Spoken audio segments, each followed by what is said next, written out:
Welcome, everyone, to the MyMac.com podcast. Now, Gaz, do you remember all those times when we have told people not to immediately update to a new version of the Mac OS? Do you remember those times? Well, I don't. I do remember those times, but I don't think we've ever said that. Well, I know I have told people that at least once. Well, yes. Unfortunately, both of us have completely decided to ignore that advice and throw common sense out the window because we both did it anyway. Yes. So far, so good, which means disaster is likely right around the corner. How are you today, Gaz? I'm absolutely wonderful, thank you. We've so far had a very, very busy weekend, Friday and Saturday. I've had a very busy week, still going strong on ScreenFlow, I've got to say. More ScreenFlow this week on 10.0.7. I did wait to make sure, and I did a search to see if anybody was having a problem with Ventura. With ScreenFlow. No, with Ventura and ScreenFlow. Will you let me finish? Sorry. Because I did see an update come through, and an email from I can't remember who the maker of ScreenFlow is now. That's going to annoy me, isn't it? Telstream.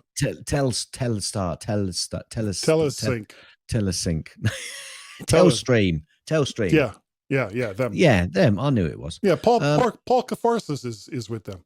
No, he's wait. Not. No, he's not. Anyway, I did wait before I updated, but I did pretty much upgrade fairly quickly, which I'm not sure whether it's a good thing or a bad thing, but I did it. And so far it's been good.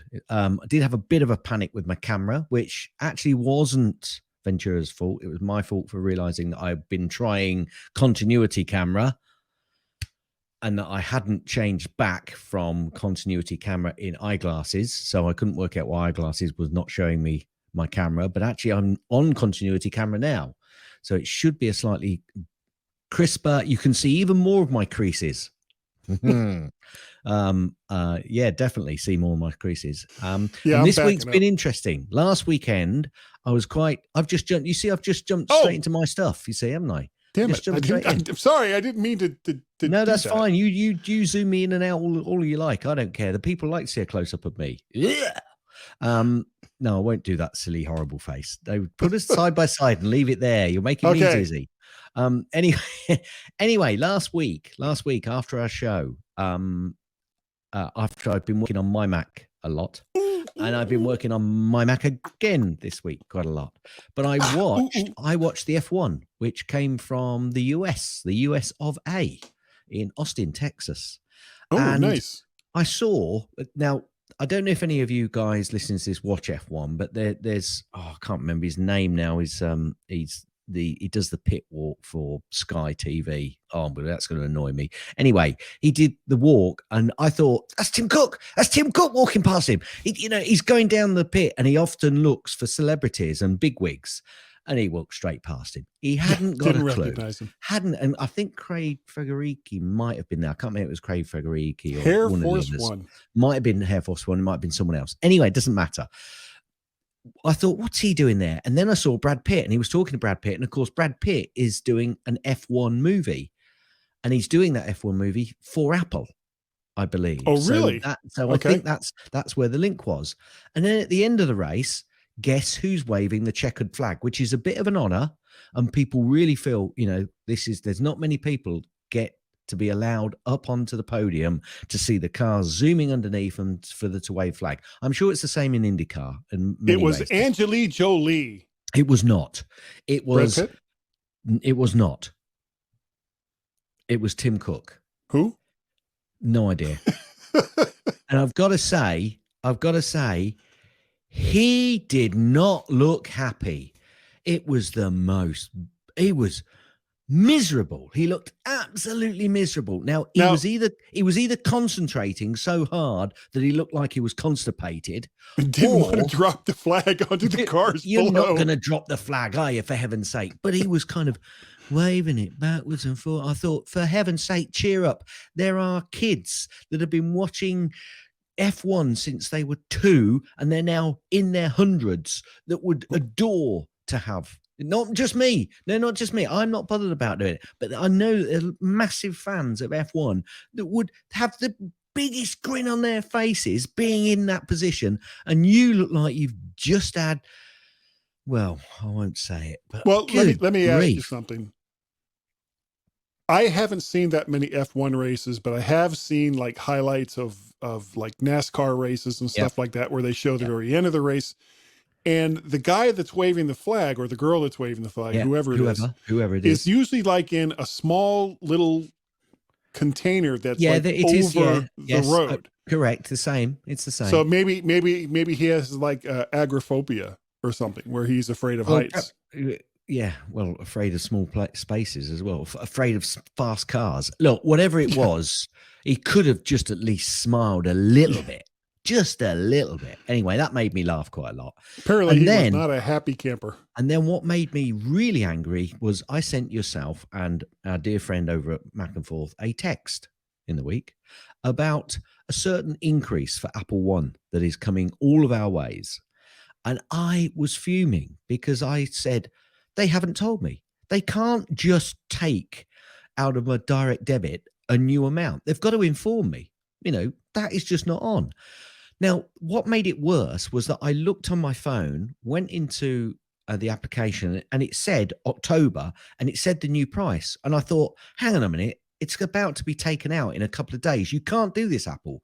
Now, I wonder whether Apple got hit with lots and lots of complaints about this, because I wish I'd taken a screenshot, Guy, because it said October and it said the new price.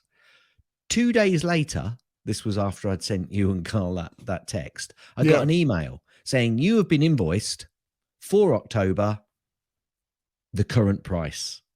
It wasn't the new price. What is the new price? Well, it's about $3 or over here £3 more than the current price. So I normally pay $19.95 because I've got the mid-tier, and it's going up to $22.95 over here in the UK. And the $29.95 is going up to $32.95. The $14.95 is going up to $16.95. Now they're all GB pounds, but I think it's similar in the US as well. Yeah, so the Apple was $29.95, I think, US dollars. Yeah, and it's going up to 32, I think. Anyway, so I was fuming, but I got a feeling that they had, because I was thinking, I'm going to write to Tim Cook and Apple. I'm not happy about this because, you've got to inform me. It's a direct debit. You can't just suddenly. Yeah. Apple has complained about all of the app manufacturers or the app developers that have been doing the same thing in their app store. And then they're going to do the same thing. Well, they either backed out, made a mistake on my iPhone saying that I was going to be charged it, or somebody said, actually, no, we can't do this until we've informed the customers that we're going to be charging the new price. Anyway, I finally got the email and it's going up to the new price for me, certainly next month.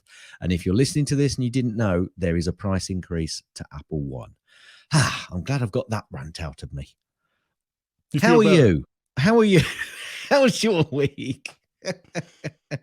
Actually, it's been kind of a weird week. My wife left on Thursday. Oh, I'm sorry to hear that. It's always hard. A breakup's always hard. Well, she's coming back. Oh, apparently, is that worse? The bachelorette life was not all it was cracked up. That's not worse, is it? That she's coming back? No. Well, no. No, don't answer that the wrong way. No. She does not listen to the show. No, but a friend. Ever. No, I'm going to send her a copy. Yeah, just pull out that little audio snippet. Whoop, send it right over to her. And that would go to gsearle@gmail.com. Just letting y'all know. Yeah. So, but no, she's gone down to North Carolina. She's doing some of her genealogy stuff and visit with some of the relatives there. And she had told me that she was going to go like some time ago. And shock, I had completely forgotten that she was going on this coming or that last Thursday. So on like right after we finished recording, at some point on Sunday, she was like, well, I'm going on Thursday. I wanted to ask you, were you planning on going with me?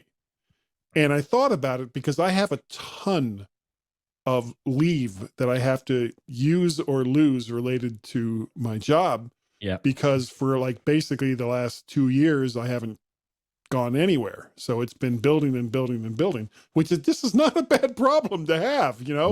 Nope. It's kind of like, oh gosh, darn it, you're going to force me to take a week off. Darn and damn it anyway. So I decided not to go because I wanted to use some of that for an upcoming trip and to take a large amount of time off when you're shorthanded in the office anyway. And then like just a few weeks later, take another large amount of time, kind of frowned upon. So first week of December, I'm going down to Florida. Right. And I'm going to visit with my brother and his kids, maybe take one of his kids, my great nephews and great Something niece, like that. something like that. Grand. Yeah. I might take them to Disney World for the day because this is Disney World's 50th anniversary. Okay. And I went when I was a kid in 1972, the first year that they were open. So this would be a bookmark for that as well. So I haven't decided yet exactly what I'm going to do, but I'm planning on, and then I would go farther on down to Fort Lauderdale where I grew up and visit with my brother Larry, who lives in that area. And some of my high school friends who still have all their brains put together, having lived in South Florida for all those years. So, but that's basically, that's going to be like the first week in December. So I'll probably miss 1 or 2 weeks of the podcast right around that time.